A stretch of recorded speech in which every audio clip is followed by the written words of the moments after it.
What's good, y'all? Blacksmith here, and it's finally time to talk about Late Night with the Devil. I've been waiting on this movie since the first trailer dropped, and I couldn't wait to see how good it was gonna be.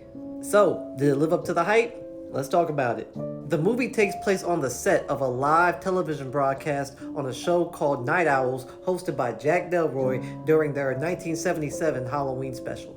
During the show, Jack brings out guests that consist of a psychic, a former magician turned skeptic, a parapsychologist, and a girl named Lily who seemingly has a demon inside of her. Now, from the trailer, you already knew that this movie was going to be a little crazy. And in that department, this movie did not disappoint at all. So with that being said, let's get into these pros and cons real quick. First, the concept and execution of this movie was fantastic.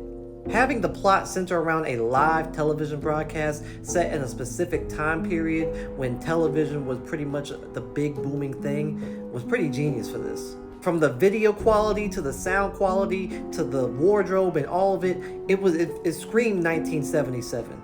Now, I wasn't around in 1977, but this movie made this broadcast seem very authentic and real. What I really liked about the way they shot it was that they would shoot certain parts in different aspect ratios and frame rates. By doing this, they were able to differentiate the broadcast footage from the behind the scenes footage of the broadcast to everything going on outside of all of it. It was actually pretty great to watch.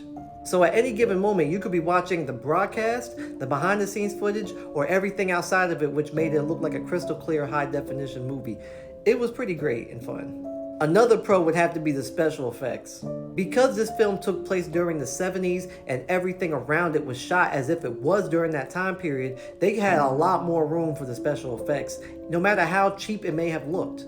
I'm not saying any of the special effects were cheap, but they had a lot of room to get away with it if they wanted to and still make it look good. Now, there is gore in this movie, but it's done very tastefully and it's not really a lot. In my opinion, the shock factor would not come from the gore, it would come from the things that would cause it in the first place. When you see this movie, you'll see a scene that pretty much has the most gore in it, and you'll know exactly what I'm talking about. And let me tell you, that scene is crazy! The last thing I'm going to say about this as far as the pros go, man, the actors did their thing in this one. From the skeptic, to the psychic, to Lily, to the psychologist, to even Jack Delroy's assistant, they all did a fantastic job.